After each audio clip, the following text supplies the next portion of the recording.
topic for tonight is something that we thought was extremely relevant for today's environment, creating women-centric workspaces. And I think it's something that makes you mull over it in your mind because it could apply in so many different ways. We're obviously talking about the physical workspace, but we're also talking about creating a safe environment and a conducive environment, for women.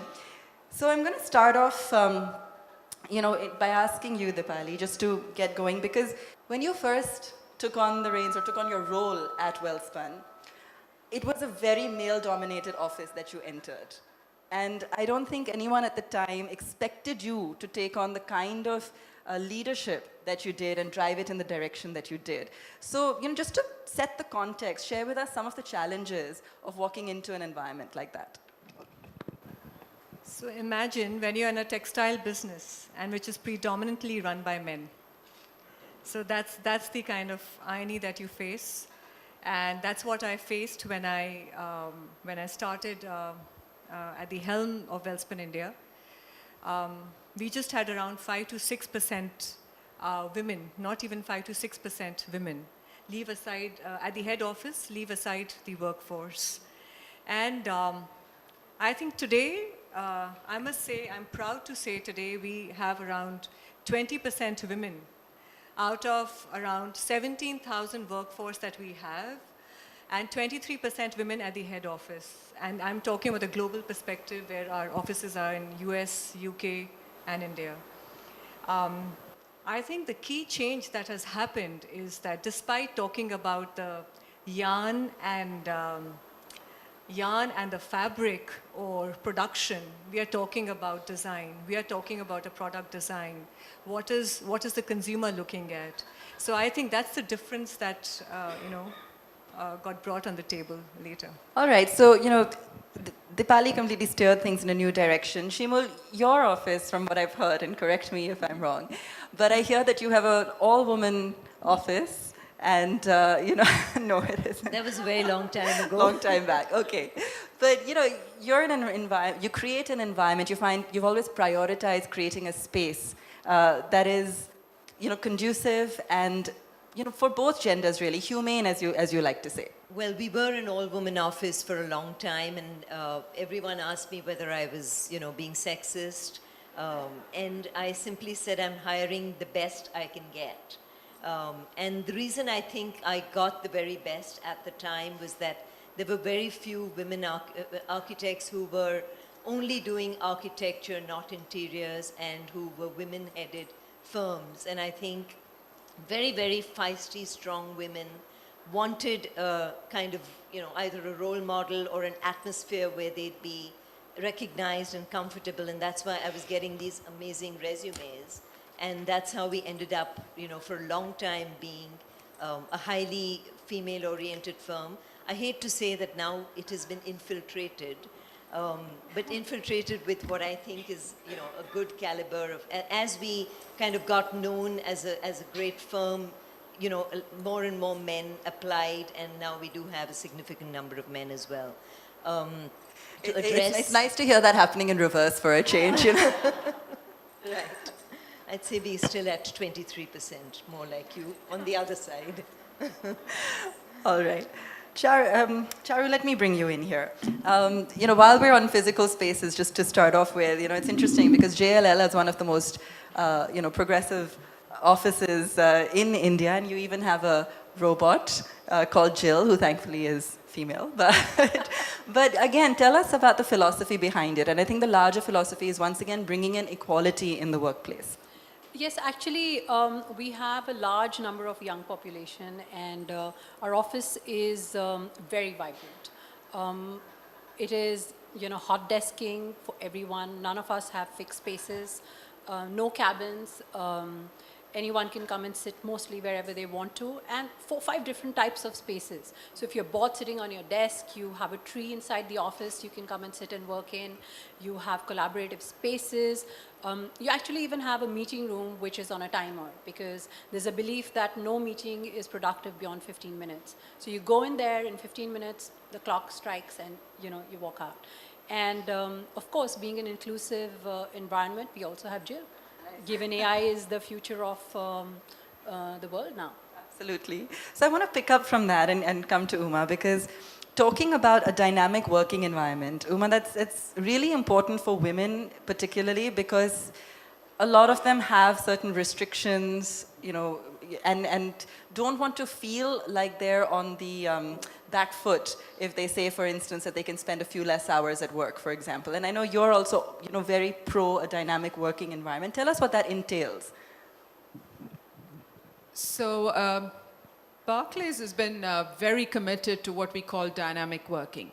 To start with, people kind of wonder what that means. Is that you're flitting from place to place? Actually, the way we've defined dynamic working is that it's giving each individual the flexibility to tailor their life and work so everything fits and works. So really we're saying, look, we value you, we want you, but we're happy to give you the flexibility to work how you want. So it could mean, and it's interesting because it's not just for women. People think it's for women, dynamic working, and people think it's just flexible working 3 times a week, whatever.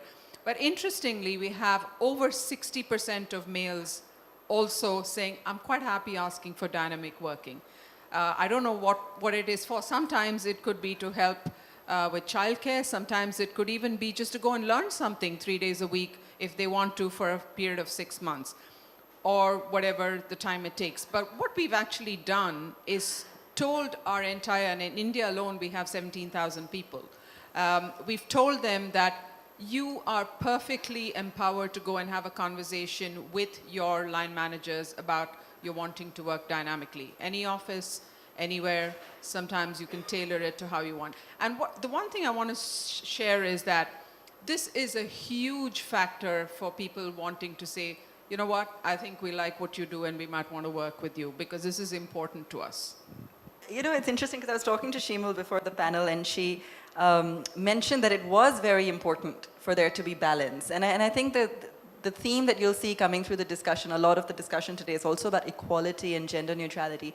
But Shimul, I want you to articulate that, because I think the way you described it was far more interesting. Well, I've always been a feminist since I was a very young woman. But I do wonder about the term and its connotations, and I've always wondered whether it can simply be called humanism instead of feminism. And I think my biggest take on it is that what's good for women can be equally good for men. And I think men need to be really introduced and inculcated into feminism, because it would really help them. It would really help them to be able to look after their kids, to be able to cry, to have emotions, to be able to have flexible work hours. I really think this deep gender divide is primarily the source of the problem. It's always difficult for the gender that has the power to give it up. And I think the Me Too movement is showing us, to some extent, I know there will be certain fallouts of the Me Too movement, how that whole equation of power can be challenged.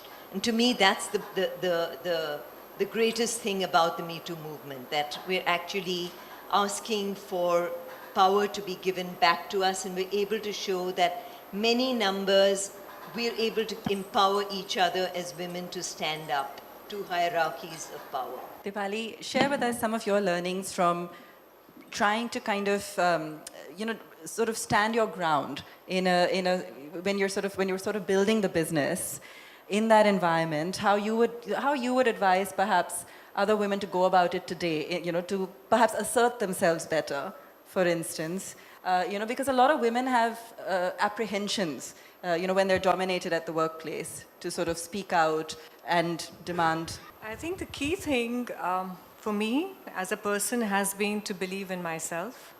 And that's what I did, and learn the ropes. I mean, I can very well talk about the cotton to yarn to the production to the machines to everything, maybe better than men today. So I think you got to do anything, and it's not about being like them, but I think knowing what you need to do. I think it's very, very important.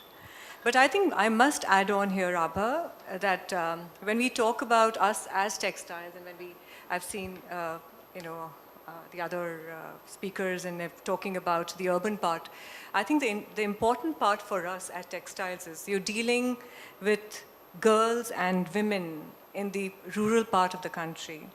And when we talk about the rural part of the country, I mean, when we talk about the global, when we talk about India and where it is going and leading to, you will see this part, when out of 1.2 billion, I mean, most of the country's population is in this part of the world. And if we can have them progress and work, I think that is the key thing that we can really make happen. And the difference, I think the key thing that I actually think and brought change was creating kind of a multi-skilling for girls, where, you know, we had these workshops with one of the world's biggest global retailers, where the women looked at multitasking, looked at where the man also shared the skills, jobs that the woman did at home and when she came to work. So that actually helped her to, work and, the man to respect her. And I think the key thing, the key thing about what we do with women is the respect that the people have. And I think that is what can, the Me Too movements are there and they will continue to be. And I think it's about how we believe in ourselves. Because when we are talking about the urban part, imagine the rural part of the country, where you don't even know what comes to surface. So it's all about, making them and arming them with their own self-respect, and also the respect their peers and their supervisors and superiors have them, I also want to make this an interactive discussion. So if you have a question, put your hand up, and I'll start coming to you in the middle as well. But when we're talking about empowering women, it's also important. Let's start at the recruitment level, right? And Charu, let me come to you first, and then Uma, I want to bring you in on this as well, because the first step is to bring them into the workforce and also provide them enough incentive then to stay there. So what are some of the steps that you're taking in order to make that happen? So actually, we've been very conscious about this, Abha. It is not just about, diversity is not about having more women working in the workforce, but it's also sensitizing the male leaders. So as a firm, we regularly conduct a lot of diversity intelligent workshops for the male leaders. In terms of recruitment, we actually incentivize the recruiters if they are able to get us female profiles. So for every job, it is mandated that they must have, female profiles. And if there are two candidates, and obviously, based on meritocracy, the female candidate will be chosen. So those are some of the policies that we put in place. And it's very hard in the real estate sector to be able to do that. But that is a conscious, decision the firm has. Okay, Yeah. all right. Uma? So I think we kind of take the commitment to having a gender diverse workforce quite seriously. So globally, we've actually committed that board and a couple of levels below board, which is senior positions, we would like to have 30% women, and that's a tall ask. What we actually, in India, what we've done is something quite interesting. In the last 2 years, we have a fairly large intake at entry level across 4 cities that we operate in. And we've actually gone from about 30% of women intake to now our graduates we're close to 45 to 47% intake of women at entry level. What this actually does for us and how we've done it, we've actually in a way actually had conversations across the organization to say, if we're committed to diversity at a senior level, this is our starting point. If we don't get this, we don't build the pipeline, right? And then we will lose people in the leaky pipeline. There is a slippery slope after 5-7 years, and many people fall off the cliff. But unless you start somewhere, you can't really build that pipeline. The second thing that we're doing is, and there are many things, but I'll just call out a couple. The second thing we're doing is we actually have a very strong network called He for She. Going back to the power conversation, the reality is still 80% of the people who make the decisions at senior levels are still men. So unless we get them on the side of understanding why they actually need to invest in grooming female leadership, it's very hard. So we've actually got that going significantly, and we have a lot of men who are actually committed to creating female leaders. So, and then we have a bunch of interventions at middle management level. So I think we're trying to fix it from the 3 sides that we can. Okay, I also want to ask Uma, I was suddenly contemplating a career change to Barclays because I heard, I heard that they have certain very interesting things in their offices. Do you want to share, Uma? So I was earlier talking to Abba about, so Barclays is globally committed to creating what we call world-class campuses. So we've got one just kicked off in New York, in New Jersey actually, and it's what we call a curated campus experience. It's all about the experience. So it's an office, but it's also a social hangout. I've been there, it's great fun. There is a video game thing, there's a women's salon, so that's what she found interesting, but in effect, it's a really curated experience campus. The one we're going to fit out in Pune, for example, is going to be very heavily focused on wellness. So we're going to have a wellness floor and a lot of women-centric wellness initiatives. So it's all about giving the right experience to our millennials, our multi-generational workforce, which kind of spans 5 generations. So we got to have something for everybody there. Shival, how do you see in the future more offices somehow creating such spaces that are a little bit more friendly, if one were to use that word? So I think one of the most important things in this whole game of bringing women into the workforce is the word creche. And I think, institutionalized childcare is, I'm sure if men had babies, creches would be like banks. They would be really, really well paid, fantastic. And I think it's an important factor. It really takes a village to groom a baby, to grow a baby. It need not be the single responsibility of a young woman.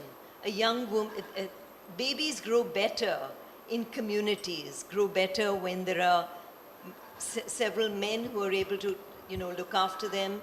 I remember at one of these conferences, it was an architectural conference, and a woman in the audience stood up and told me, I really tried to work, but my husband had a very demanding job. I wasn't able to do this, I wasn't able to do that. And I asked her who's at home, and she says, my grandparents. So I said, give the baby to the grandfather, and she was a little overwhelmed that, I think grandfathers can make great caregivers. Yeah. So I think there are 2 words, creches and mentorship, and I think Barclays is on its way to doing both. In fact, the Pune office is going to have a really Sorry, the campus I was talking about, actually one of the big standout features other than the wellness is a completely dedicated daycare center for our women employees, which is a big one. Right. So I just want to add in here, so while we don't have a campus, it's an office, and I invite you all to come and have a look. We have attempted to have baby areas, we call them, small baby areas. If a woman is really strapped and she does need to get her kid in, there's a small area where she can perhaps look after them. And we've also tied up with Clay Daycare now for all our offices, for our working women, so that they do not find that as a restrictive issue of not working. So you know what, interestingly enough, when you're talking about, you guys are talking about the urban part of the country.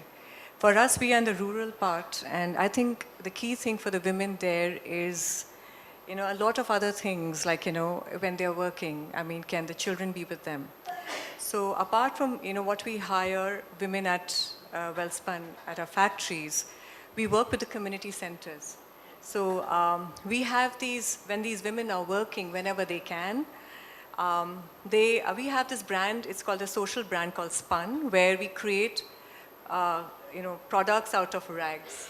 And, so these women work in these community centers, the children are there. So, kind of an ability to learn, an ability to make, I think the interesting, the most important and then empowering moment for a woman is then when she can earn. I think the critical challenge, the key challenge that we face as a country is about education. And most of the children you see are dropout. Parents don't let them study post a certain age. And if the woman is earning, the child will definitely go to school. So can we make that kind of an enabling experience for her where it is convenient? And I think that's what we've done at Wellspun. I think the communities that we work with, where the women can come and work at their free will, is very, very important. And I think the environment that you create is highly important, where you feel that the rural part of the country is going to be the main contributor to the population in this country. Absolutely.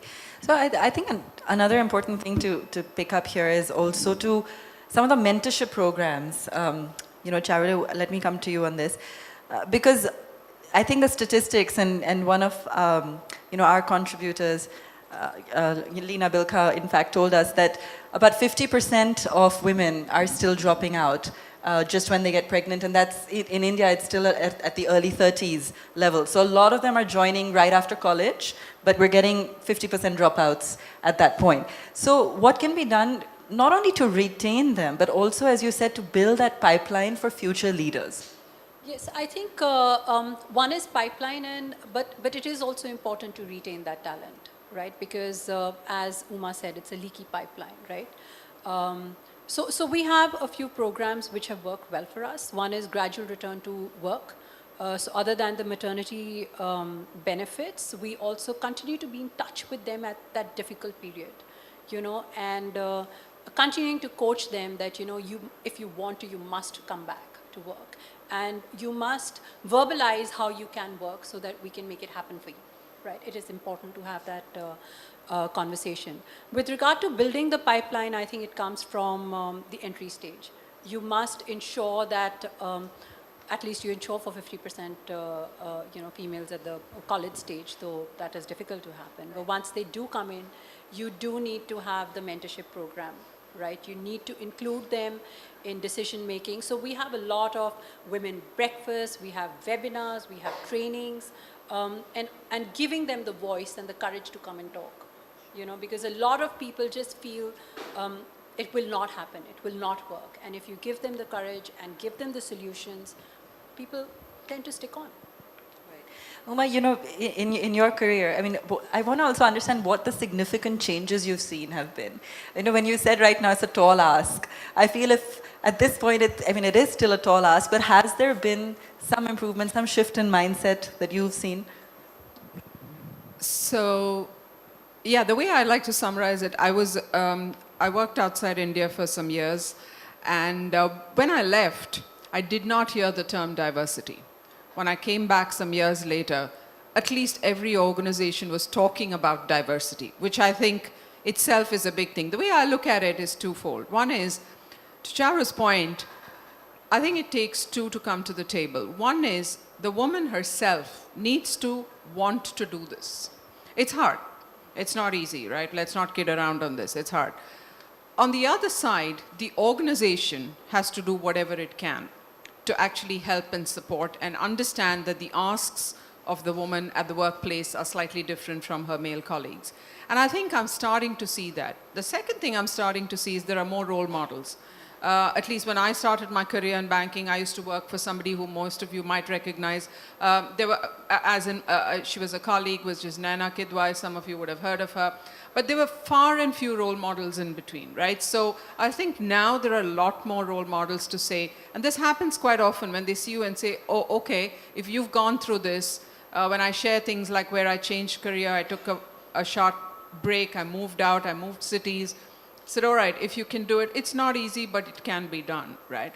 There's one thing I want to add on this mentorship, and this is quite interesting when women start getting to senior levels in professional organizations, which is, I feel actually, we will come to a point very soon when women are over-mentored and under-sponsored, right?